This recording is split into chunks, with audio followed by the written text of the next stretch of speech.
今週もご視聴いただきありがとうございます。金子時計店と KI ウォッチの金子です。今日は6月10日、時の記念日ということで、都心の方ではいくつか時計のイベントが行われていました。まず私たち夫婦が十数年前にお世話になった彦水野という時計コースがある専門学校では、時計の分解組み立てのレクチャーや、あとは珍しい時計の展示などがされていました。またドイツ時計で有名なシャウアーとストラのオーナーさんであるヨルグ・シャウアーさんが来日されて、丸の内でイベントも行われていました。それからシチズンはこの YouTube のライブ配信を利用して美しすぎる耐久試験っていうのを行っています。シチズンの耐久試験で印象的なのが1956年62年前に行われた耐久試験で、その試験内容が地上30メートルから時計を落下させて、その耐衝撃性と技術力をアピールしたというものがあります。当時1950年代といえば機械式時計のみでしたでしょうから、機械式時計を地上30メートルから落下させるっていうのは非常に大きなインパクトを与えたんじゃないかなと思います。私がこの今日のイベントで行くとすれば、間違いなくヨルグ・シャワーさんのイベントです。十数年来のシャワーさんのファンなので、これほど東京に住んでいないことを後悔したことはありません。気を取り直して今日のテーマに移ります。今日のテーマは1960年代から70年代に作られていたデッドストックムーブを搭載した比較的最近作られた時計たちの特集です。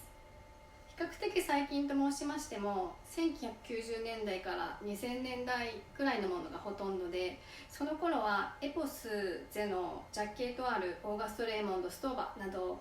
多くのブランドからいろんな種類のデッドストックムーブを積んだ時計がたくさん発売されていました。当時も人気が高く結構売れたと聞いています。ただデッドストックムーブで限りあるものなので、最近はおそらく在庫が底つきつつあるんじゃないかなと思うんですけど、ほとんど見なくなってしまいました。そういった意味で当時のこういう時計たちは貴重なものとなってきていますし、人気が上がりつつあります。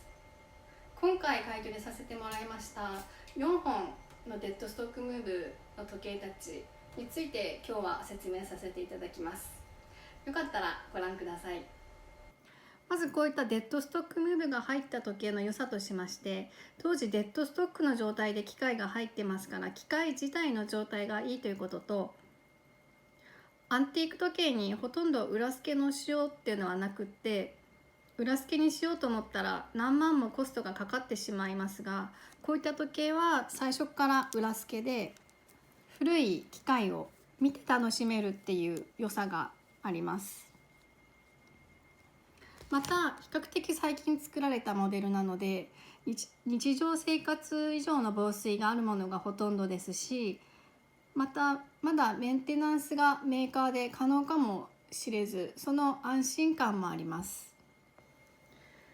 では時計を一本一本見ていきます。まずはオーガスト・レーモンドのブギというモデルで、2000年代前半に999本限定で作られました。金子時計店のお客様の所有率が高く、金子時計店のオフ会では必ず見かける時計です。色違いで持たれてコレクションされている方もいらっしゃるぐらいです。機械は文字盤に刻印があります通り、ユニタス6425が使われてまして、機械の地板にシリアルナンバーと歯車にロゴが入っています。これが技術者泣かせの仕様であり、かつ時計マニアの方が大喜びする仕様でもあります。このユニタス6425はエタ6427と見た目が似ていますが、機械自体が小さくて、機械直径が約29ミリほどなので、時計も約35ミリと小ぶりに作ることができました。最近のスタンダードが約40ミリで、それでもやっぱり36ミリ前後がちょうどいいっていうお客様も結構いらっしゃいますし、小ぶりな時計を好まれるお客様にもおすすめしたい時計です。この手巻きでスモセコっていうのも時計マニアの方たちに受ける要素でもありますし、アンティーク感を出す要素でもあります。それから手巻きのスモセコで日付がついているっていうのも特徴で、ただ早送り機能はついていないので、だいたい8時ぐらいから1時ぐらいまでを針を往復させることで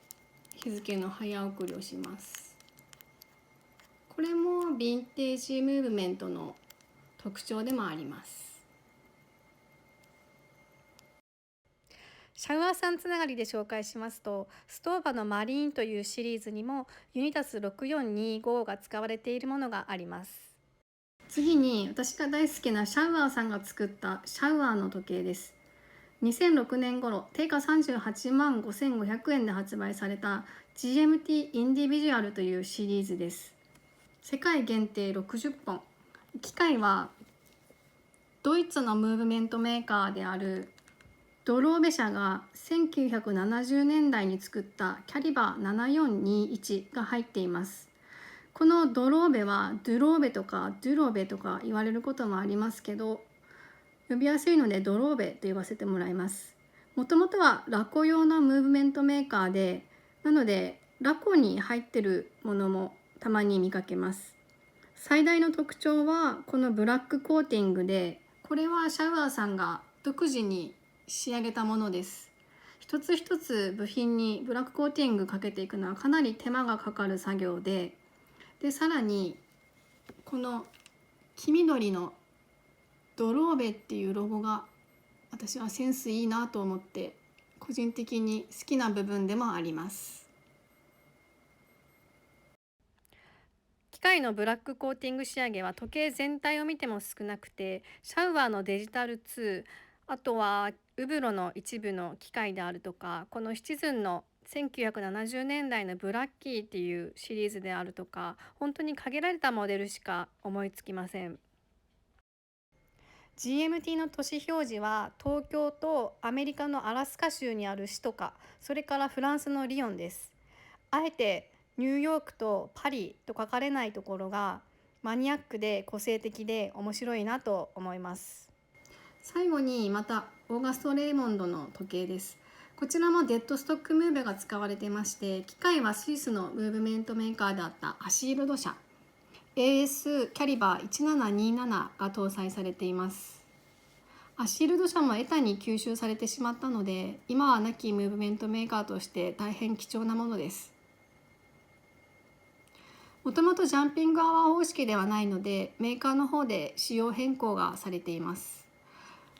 このデッドストック部分も魅力的なんですけど、個人的にはこの文字盤のこの無駄って言ったら言葉が悪いんですけど、無駄なスペースにアート感を感じます。ジャケドローみたいな感じだなと思って、ついつい見入ってしまいます。